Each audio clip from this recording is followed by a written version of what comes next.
Hello everyone, welcome to Let's Discover It. This is Arya Singh, and today we will discuss about class 8th Science NCERT chapter 15th Natural Phenomenon के बारे में discuss करने जा रहे हैं, जिसमें मैंने इंट्रोडक्टरी वीडियो आपके साथ शेयर कर लिया है और उसमें मैंने बहुत सारी चीज़ों के बारे में बताया है। दो टॉपिक्स को हम लेकर चलेंगे इस पूरे चैप्टर में, ये भी बताया जो है लाइटनिंग और अर्थक्वेक। तो पहले हम लाइटनिंग को देखने वाले हैं, then start this video. You might have seen spark on electric pole when wire become loose. देखिए, आपने कभी कभी एक झटका सा स्पार्क यानी चिंगारी जैसा देखा होगा इलेक्ट्रिक पोल से निकलते हुए, जब जो एक्चुअली वो जो वायर होते हैं जब वो लूज होते हैं। तो this phenomenon is quite common when wind is blowing and shaking the wires. ये फेनोमेनन बहुत ही ज़्यादा एक तरह से बोल सकते हैं कॉमन है, यानी सबने देखा होगा कि जब हवा चलती है तब जो वायर होता है वो शेक करता है, जिसकी वजह से स्पार्क होता है। You might also have seen spark when a plug is loose in its socket. आपने अपने घर में जो कोई चीज़ से अगर प्लग जो होता है, आयरन का प्लग वगैरह जब लूज होता है इलेक्ट्रिक बोर्ड से अटैच, तो वहाँ भी ये चीज़ देखा होगा कि क्या होता है एक्चुअली, कि वहाँ से हमें स्पार्क निकलते हुए दिखते हैं। तो they were there full afraid of lightning and thought sorry we are नहीं लाइटनिंग सॉकेट में देखते हैं हम, जब प्लग सॉकेट में लूज होता है तो स्पार्किंग आती है। Light is also an electric spark but light in a huge scale. देखिए, यहाँ पे वही चीज़ है कि जो स्पार्क हम इलेक्ट्रिक में देखते हैं जो छोटा सा होता है, लाइटनिंग भी एक इलेक्ट्रिकल स्पार्क ही है लेकिन लार्ज स्केल पे। तो छोटी से छोटी, जैसे बूंद बूंद से तो घड़ा भरता है, बूंद बहुत ही कम है लेकिन घड़ा में बहुत ही ज़्यादा पानी होता है, उसी तरह से जो स्पार्किंग होती है इलेक्ट्रिक वगैरह में वो बहुत ही छोटी सी होती है, कोई डरता नहीं उससे, और हल्का हो रहा है तो भाई हम उसे ठीक कर लेंगे टाइट करके। लेकिन लाइटनिंग भी उस तरह का एक स्पार्क ही है लार्ज अमाउंट पे, यानी ह्यूज स्केल पे। अब एंशियंट टाइम की बात करते हैं। तो in ancient time people did not understand the cause of these spark. ठीक है, तो एंशियंट टाइम के जो पीपल थे, बहुत सारी चीज़ें पहले बहुत सारे टैबूज थे लाइटनिंग को लेकर, फिर धीरे धीरे ये साइंटिस्ट के द्वारा इम्प्रूव होता गया और आज हम लाइटनिंग की स्पेसिफिक डेफिनेशन जान पा रहे हैं। तो देखते हैं क्या टैबूज थे।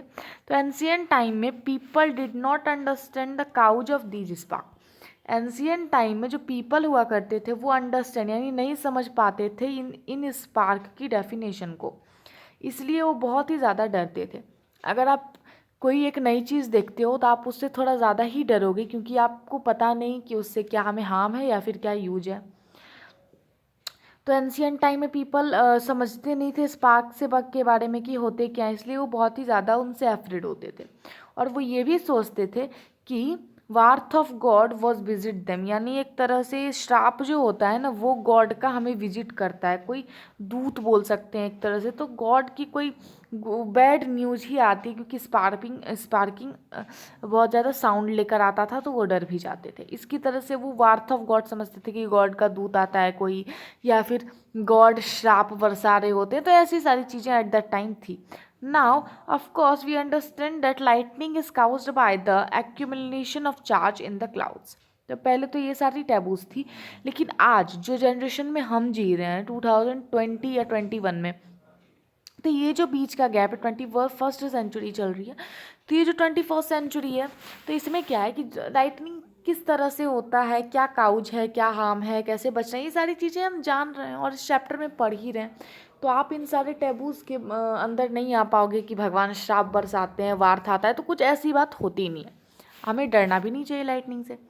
तो ऑफकोर्स आप अंडरस्टैंड कर रहे हो लाइटनिंग की क्यों होता है लाइटनिंग। एक्यूमुलेशन, जब बहुत सारे चार्ज एक्यूमुलेट यानी जमा होते हैं क्लाउड्स में, तो वो एक तरह से वहाँ से होता है हमारा लाइटनिंग।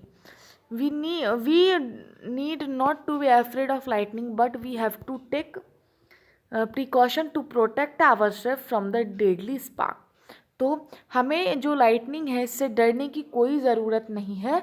और लेकिन देखिए, डरने की ज़रूरत नहीं है और बहुत सारे प्रिकॉशंस जो इस चैप्टर में हम देखेंगे जो हमें अपने यानी आवर सेल्फ को प्रोटेक्ट करने के लिए इन बहुत ही खतरनाक जो स्पार्क्स होते हैं इनसे बचने के लिए लेना चाहिए। ठीक है, तो द स्पार्क तो पहले तो टैबूज था, तो स्पार्क के बारे में ग्रीक्स कैसे जाने, तो इसे हम अगले वीडियो में देखते हैं, अच्छे से देखेंगे सारी डेफिनेशन के साथ। तो मिलते हैं हम अगले वीडियो में। From this side Arya Singh, thank you.